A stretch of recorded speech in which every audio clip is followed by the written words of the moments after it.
வணக்கம் மகளே! இன்னைக்கு நம்ம என்ன வீடியோ பார்க்க போறோம்னா, பாம்பன் பாலத்தில வந்து நம்ம பாறைக்கு தூண்டி போட்டுருக்கக்குள்ள, இந்த பாறைக்கட்டைன்னு சொல்லுவாங்க. அதாவது சின்ன லூர் மாரி இருக்கும். அந்த லூர் அதாவது தூண்டிக்கட்டை, அதுக்கு வந்து ஒரு பெரிய தடியன் மீன் ஒண்ணு பிடிச்சிருச்சு நண்பருக்கு. இப்ப அந்த மீன தான் அங்க பாருங்க, எவ்வளோ உதறுதுன்னு பாருங்க அந்த மீனு. அதுக்கு இப்போ உங்களுக்கு ஜூம் பண்ணி காட்டுறேன் நல்லா தெரியுதான்னு பாருங்க. இந்த மீன் வந்து கிட்டத்தட்ட ஒரு 3 1/2 கிலோ, 4 கிலோ இருக்கும். அதாவது மதிப்புன்னு பார்த்தா ஒரு ரூ. 1000க்கு மேல போகும். இந்த மீனை வந்து நண்பர் வந்து பிடிச்ச அதை அணைச்சி வச்சுருக்காங்க. எதுக்கு இப்படி வச்சுருக்காங்கன்னா, அந்த மீன் வந்து மயக்க நிலைக்கு கொண்டு போயிட்டு தான் நாங்கள் மேலே தூக்குவோம். தூக்கக்குள்ளே வந்து இடையில வந்து அது துடிச்சா வந்துச்சுன்னா கடலில் கீழே விழுந்துடும். அதுக்காண்டி அது மயக்க நிலைக்கு போயிடுச்சுன்னா ஆடாமல் கொள்ளாமல் வச்சு தான் தூக்குவோம். கிட்டத்தட்ட ஒரு 10 நிமிஷம் 1/4 மணி நேரங்கிட்ட அப்படியே அந்த நண்பர் வந்து பிடிச்சிட்டே இருந்தார். பிடிச்சிட்டு இருந்துட்டு அதை வந்து லைட்டாக அந்த மீன் வந்து முக்கால்வாசி மயக்க நிலைக்கு போயிடுச்சு அந்த மீன். ஆனால் இதில் என்ன ஒரு நடந்துருச்சுன்னா, அந்த தூண்டிலேருந்து அந்த மீன் வந்து தட்டிருச்சு.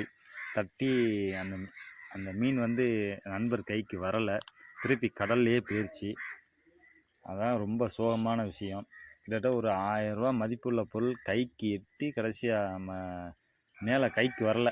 தூண்டில பிடிச்ச மீன் நம்ம கைக்கு வரல. நண்பர் ரொம்ப மன வருத்தப்பட்டார். இப்போ பார்த்தோன்னா உங்களுக்கு நல்லாவே தெரியும். இன்னொன்று வந்து உங்களுக்கு நான் வந்து ஜூம் பண்ணி காட்டுறேன் பாருங்கள். அந்த மீன் வந்து தடியன் மீன் சொல்லுவோம். சில ஊரில் வந்து சீலா மீன் சொல்லுவாங்க. எங்கள் ஏரியா சைடு வந்து தடியன் மீன் சொல்லுவாங்க.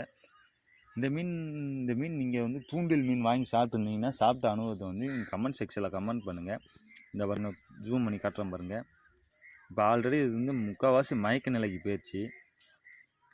பார்த்தாலே தெரியும். அப்படியே ஒரு மாதிரியாக மயங்கிட்டு பாருங்கள். அதுக்கடுத்து இந்த மீன் வந்து அந்த தூண்டிலிருந்து அந்த மீன் வந்து உதறி தட்டிட்டு போயிடுச்சு. அந்த நண்பர் ரொம்ப வருத்தப்பட்டார். இந்த பாருங்கள் இப்போ உங்களுக்கு நல்லா காட்டுறேன். திருப்பி நான் இருந்தால் பாருங்கள் அந்த மீன் தட்டிடுச்சு. அந்த தூண் ஓரத்தில் போகுது. நம்ம சேனலில் வந்து தூண்டிய video, new Pamban beach video எல்லாம் போகிறோம். வந்து நம்ம சேனலை சப்ஸ்கிரைப் பண்ணிக்கோங்க. தேங்க்யூ மக்களே.